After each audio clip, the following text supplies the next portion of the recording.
Namaskar.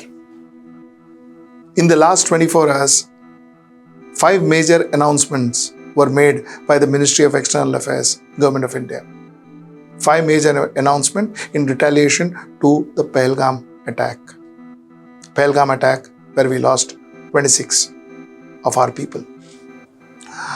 Now, these 5 announcements are very, very important and will have ramifications. Let's discuss in today's editorial one of the most important and significant of those announcements, which is the Indus Water Treaty. Let's discuss that in detail and let us discuss the ramification of what that could hold. We also talk about the other 4 announcements and we'll spend 2 minutes to talk about the analysis of what is happening and what could happen in the near future. Let's get right into the show. Now, like I said, the Ministry of External Affairs, Government of India, made 5 major announcements in retaliation to the recent attack in Pahalgam, Kashmir, where we lost 26 people. Now, the first of these 5 announcements is the suspension of the Indus Water Cooperation or the Indus Water Treaty. Now, this is the most significant announcement because in this editorial, let's deep dive, let's understand the ramification of the suspension of Indus Water Treaty. Now, India has suspended the Indus Water Treaty, under which 39 billion cubic meters of water from the Indus River system went to Pakistan annually. Closure of the Attari-Wagah border, where Attari-Wagah border is a very critical point of trade and people-to-people contact. So, closure of that. The government has asked those who have crossed with valid papers to return back to Pakistan before 1st of May 2025. So, that's Announcement 2. Announcement 3. Restriction on SAARC visa exemption scheme. Now, people who have come into India via the SAARC visa exemption scheme, they are supposed to go back within next 48 hours. Announcement 3. Announcement 4. Expulsion of military advisors. New Delhi has declared the defense, naval and air advisors at the Pakistani High Commission as persona non grata, which means they have to go back immediately. Reduction of High Commission staff, reduction of staff from 55, what the current strength is, to 30 immediately. Now, these are the 5 major announcements, and like I said, the most significant of which is the suspension of the Indus Water Treaty. Now, why I say, for starters, that Indus Water Treaty suspension is the most significant of the announcement is because, you see, we saw 3 wars against Pakistan. We saw various attacks that Pakistan planned, Pakistan induced, Pakistan funded. Pakistani trained militants came into India, like we saw in 2611. We saw a lot of such actions, but never has the government of India ever suspended that treaty. This time around, the government of India suspended the treaty and we've suspended it with immediate effect. Now, that is a very significant step that the government of India took. Let's discuss, first of all, let's understand this Indus Water Treaty. Why did Indus Water Treaty happen and what was Indus Water Treaty and what are the salient features of Indus Water Treaty? First of all, let me talk to you about why Indus Water Treaty happened. You see, Indus, Jhelum, Chenab, Ravi, Bias and Satluj flow to Pakistan from India. So, after the 1947 partition, even the basin got partitioned, isn't it? The rivers flow from India. So, if India decides, India blocks huge parts of Pakistan, including Lahore and Sahiwal, will be absolutely dried. India blocked it too, by the way, in 1948 for a very short period of time. India blocked it too. And I will read out a historian's narration when India blocked these rivers for a short period in 1948. He speaks about what exactly happened in Pakistan. You see, there's a historian called Daniel Haynes, and he describes this 1948 situation where he says that as a blazing sun poured itself over the dry and parched lands of Montgomery and Lahore. Montgomery, mind you, is today's Sahiwal district. So Montgomery and Lahore, anxious and overwrought people of the province asked, when will the canal water come? That was the significance of this particular canal, the Indus Canal, and the flow of these 6 rivers, including Indus River, to Pakistan. Now, India and Pakistan, September 19, 1960, signed a treaty called the Indus Waters Treaty. 1960, this treaty was signed between the then Prime Minister of India, Pandit Jawaharlal Nehru, and the then President of Pakistan, Marshal Muhammad Ayub Khan. The preamble to this treaty was as follows. The preamble was the government of India and the government of Pakistan being equally desirous of attaining the most complete and satisfactory utilization of water for the Indus system of rivers, and recognizing the need, therefore, of fixing and delimiting in a spirit of goodwill and friendship the rights and obligation of each in relation to the other concerning the use of these rivers, and making provision of the settlement in cooperative spirit. This was the preamble. And this treaty was signed, like I told you, between Marshal Ayub and Pandit Jawaharlal Nehru. And this treaty was enforced. Now, let me give you some salient features of this treaty. According to this treaty, Pakistan gets 80% of the Indus system water, primarily from the western river, Indus, Jhelum and Chenab, with a mean annual flow of 99 billion metric cube.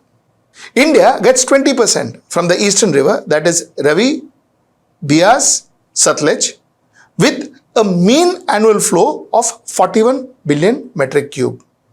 India can use western rivers for non-consumptive purposes, that is hydropower, irrigation, domestic use, etc. Under the strict condition, such a building of run-of-the-river projects that don't significantly alter the flow to Pakistan. Till such time that we don't alter the flow to Pakistan, we can use for hydroelectricity, etc., etc., etc. This was the salient feature of the treaty. So this is the treaty. Now, before I get further, let me tell you what happens. What happens if we want to suspend the treaty? What happens in that case? You see, the treaty says that no country can unilaterally suspend the treaty. No country can unilaterally suspend the treaty. The provision of this treaty or the provision of this treaty as modified under the provision of paragraph 3 shall continue to force until terminated by duly ratified treaty concluding for the purpose between two governments. This is what Article 12 says. That, you see, one country alone cannot suspend this particular treaty. Now, under circumstances where India wants to abrogate the treaty, the 1969 Vienna Convention on the Law of Treaties, which regulates the formation, regulation and termination of treaties between two sovereign states, come into play. So we understood the problem. We understood the fact that if the water doesn't flow to Pakistan, huge parts of Pakistan may dry up. We understood that there was a treaty signed between India and Pakistan in 1960, which said that we will allow X amount of water to be flown to Pakistan. We will not cause impediments to the flow of water to Pakistan, to the flow of these rivers to Pakistan. We will not cause impediments. So that was the treaty. We also understand that this treaty cannot be abrogated unilaterally. So we also understood that India cannot unilaterally suspend this treaty, and it has to follow the 1969 Vienna Convention. The abrogation has to be in accordance to the 1969 Vienna Convention. Now there is an interesting turn. The interesting turn is India is not a signatory to 1969 Vienna Convention. We are not a signatory to that. While we take Vienna Convention, we take references for our treaties from Vienna Convention whenever we need, but we are not a signatory to Vienna Convention. So we cannot be held by the Vienna Convention. This is the status as of today. Now, interestingly, it is not just us. Even the Pakistanis knows that. Even the Pakistanis know that, because the Pakistani law minister had made a statement where he said that since there is no provision of the Indus Water Treaty about its duration or suspension, there is no avenue that Pakistan can approach for the revival of the treaty. Nor can Pakistan approach the International Court of Justice seeking specific performance to implement the treaty, because the Indian reservation under the International Court of Justice statute that bars the filing of a case by Pakistan against India. In other words, he says Pakistan will not be left with any other peaceful mechanism of seeking performance of the treaty by India. I hope I have explained the entire situation to you very clearly at the cost of repeating myself so that I am very clear. I want to repeat the situation once again to you. 6 rivers flow into Pakistan. India, if we block 6 rivers, large part of Pakistan goes dry. Indus Water Treaty is signed to ensure that that eventuality does not happen. This was signed 1960. Now, through this treaty, India is obliged to allow free flow of water to Pakistan, X amount of metric cube, which I have mentioned. Now, the fact remains that the treaty says that this treaty cannot be unilaterally abrogated. You cannot abrogate this treaty unilaterally, and it has to follow the 1969 Vienna Convention. Now, India is not a signatory to Vienna Convention. So, there is nothing in this world that can legally hold us to our treaty. And that's exactly what the law minister of Pakistan also said, that India cannot be taken to court because India unilaterally abrogated this treaty. There is no peaceful mechanism. The question I want to ask is, what is Pakistan talking about? Do you think the people of Jammu and Kashmir wants anything to do with Pakistan? I am talking about the common people of Jammu and Kashmir. Do they want anything to do with Pakistan? The answer is no. The answer is no. A handful of extremist, misguided elements who are paid by Pakistan, who gets paid by Pakistan, can't define what the people of Jammu and Kashmir feels. People of Jammu and Kashmir are prosperous. Hindu, Muslim, Sikh, Isai, आपस में है भाई भाई. Kashmir stands with peace. Kashmir stands with peace. Kashmir को बदनाम करना बंद करो, बंद करो. Kashmir को बदनाम करना बंद करो, बंद करो.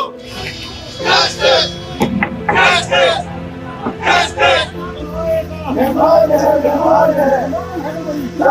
Justice, justice, justice. The GDP growth of Jammu and Kashmir is 7.7%, which is more than the Indian average, versus the GDP growth of Pakistan, which is 2.2%. Languishing. Languishing. Do you think an intelligent average person from Jammu and Kashmir wants to do anything with Pakistan? A country that is begging? So what is Pakistan talking about? Isn't this The strategy of Pakistan's politicians and their military to divert attention, infantilization that I speak to you about. India didn't start this problem. India is going to respond to this problem, definitely, for sure. India is going to respond to this problem because Indians are quite fed up now. I say to the whole world, India will identify, track and punish every terrorist and their backer. The only reason why I feel bad is because an average Pakistani may get affected. An average Pakistani may get deprived of water. An average Pakistani may not be able to come for medical assistance to India. Is that what an average Pakistani actually want? An average Pakistani today should start thinking whether his government, her military, are they working for him, her, or are they working for filling their own coffers when the rest of Pakistan is absolutely deprived of basic food and amenities? I think an average Pakistani should start thinking about this. India is not your problem. Your own government and your military is. That's the point I wanted to make today. Till I see you next time, that's tomorrow at 10. Namaskar.